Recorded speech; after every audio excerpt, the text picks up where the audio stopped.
Sense and Sensibility by Jane Austen, Chapter 2. Mrs. John Dashwood now installed herself mistress of Norland, and her mother and sisters-in-law were degraded to the condition of visitors.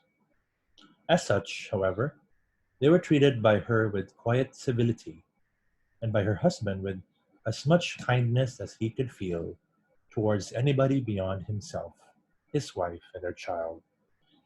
He really pressed them with some eagerness to consider Norland as their home, and as no plan appeared so eligible to Mrs.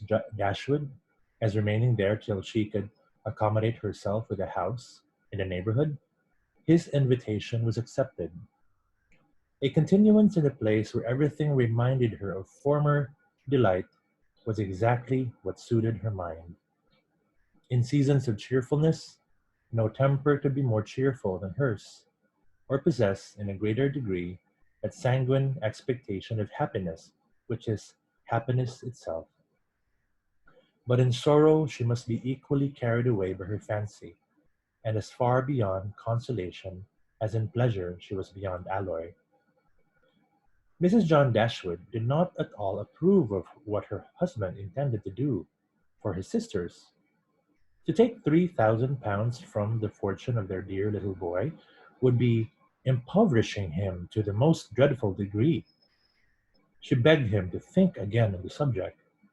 How could he answer to himself to rob his child, and his only child too, of so large a sum?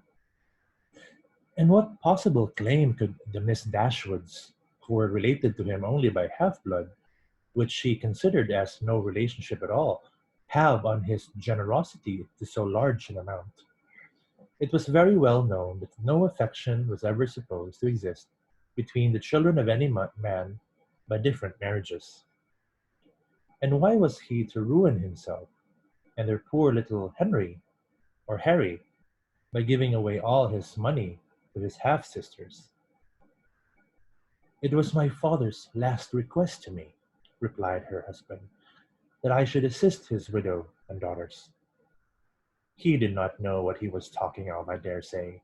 10 to 1, but he was light-headed at the time. Had he been in his right senses, he could not have thought of such a thing as begging you to give away half of your fortune from your own child. He did not stipulate for any particular sum, my dear Fanny. He only requested me in general terms to assist them and make their situation more comfortable than it was in his power to do so. Perhaps it would have been as well if he had left it wholly to myself. He could hardly suppose I should neglect them. But as he required the promise, I could not do less than give it. At least, I thought so at the time. The promise therefore was given and must be performed. Something must be done for them whenever they leave Norland and settle in a new home. Well then, let something be done for them, but that something need not be £3,000. Consider," she added, "that when the money is once parted with, it never can return. Your sisters will marry, and it will be gone forever. If indeed it could ever be restored to our poor little boy, why, to be sure," said her husband very gravely, "that would make a great difference. The time may come when Harry will regret that so large a sum was parted with.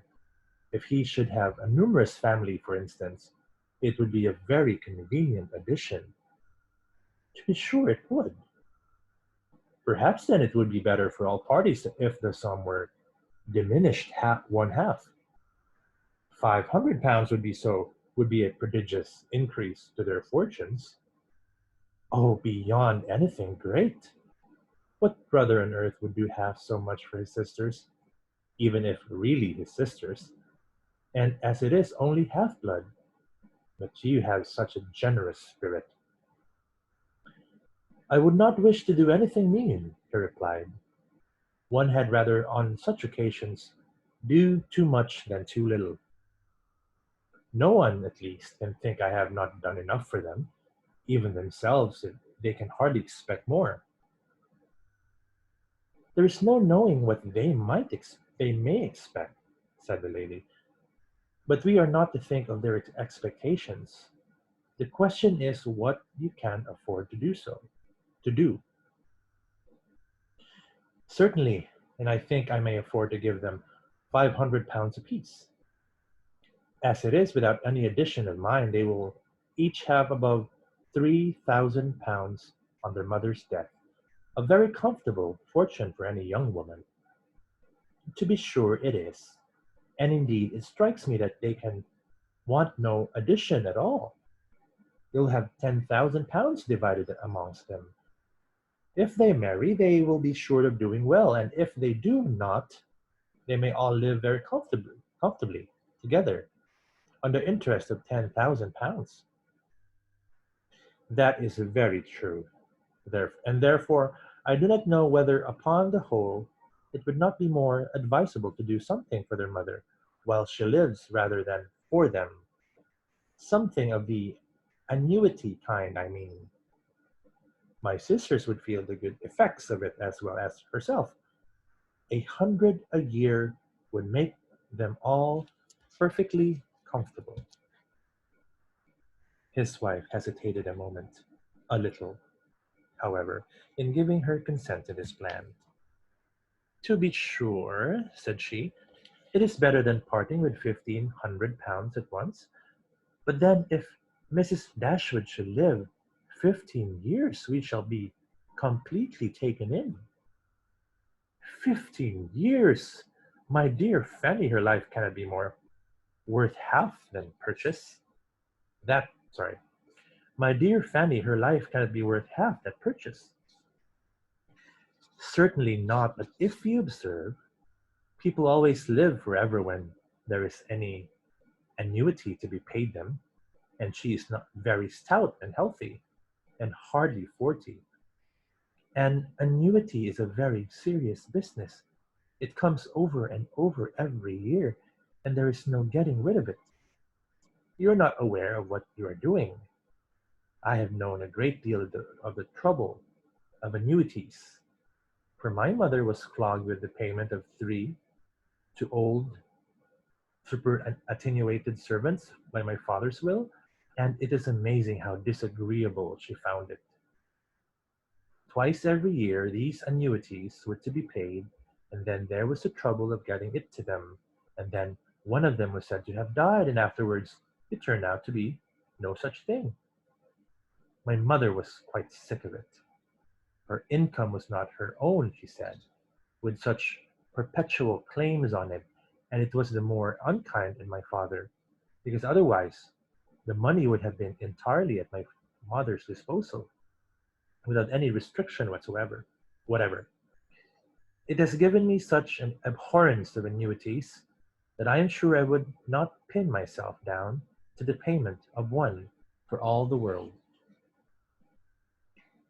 It is certainly an unpleasant thing, replied Mr. Dashwood, to have those kind of yearly drains in one's income.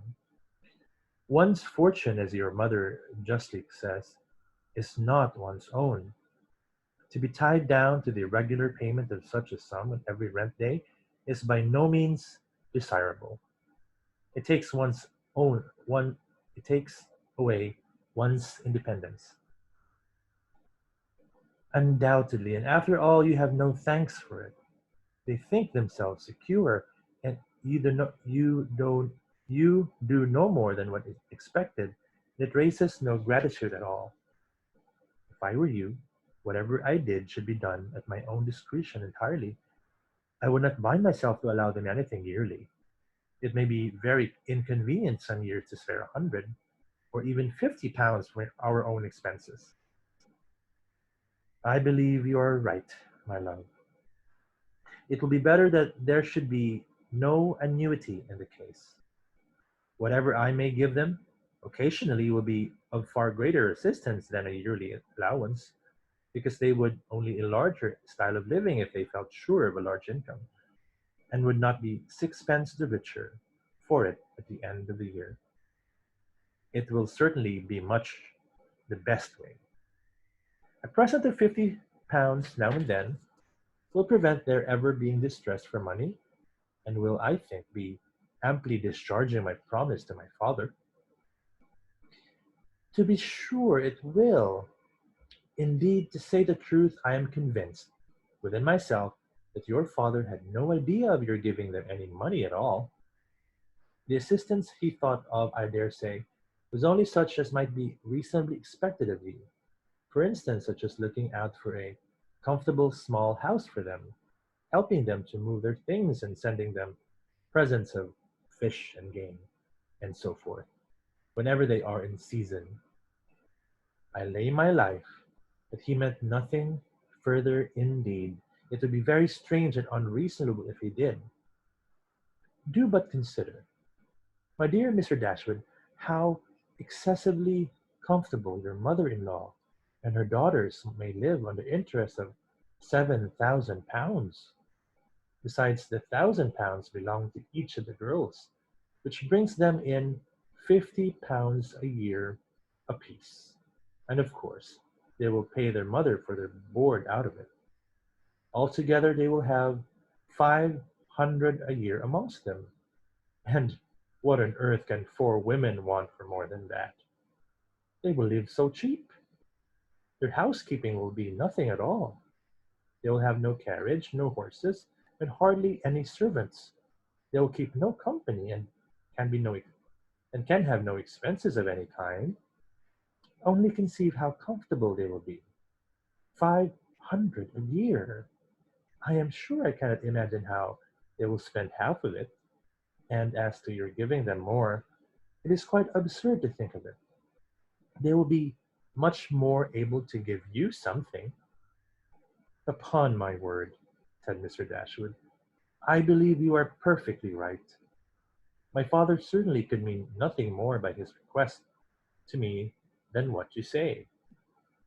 I clearly understand it now, and I will strictly fulfill my engagement by such acts of assistance and kindness to them as you have described.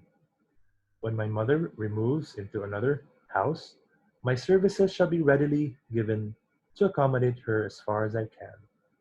Some little present of furniture, too, may be acceptable then? Certainly, returned John Dashwood. But, however, one thing must be considered. When your father and mother moved to Norland, though the furniture of Stanhill was sold, all the china, plate, and linen was saved, and is now left to your mother. Her house will therefore be almost completely fitted up as soon as she takes it. That is a material consideration, undoubtedly, a valuable legacy indeed. And yet some of the plate would have been a very pleasant addition to our own stock here. Yes, and the set of breakfast china is twice as handsome as what belongs to this house. A great deal too handsome, in my opinion, for any place they can ever afford to live. But, however, so it is. Your father thought only of them, and I must say this that you owe no particular gratitude to him, nor attention to his wishes, for we very well know that if he could, he would have left almost everything in the world to them. This argument was irresistible. It gave to his intentions whatever of decision was wanting before, and he finally resolved that it would be absolutely unnecessary, if not highly indecorous, to do more for the widow and children of his father than such kind of neighborly acts as his own wife pointed out.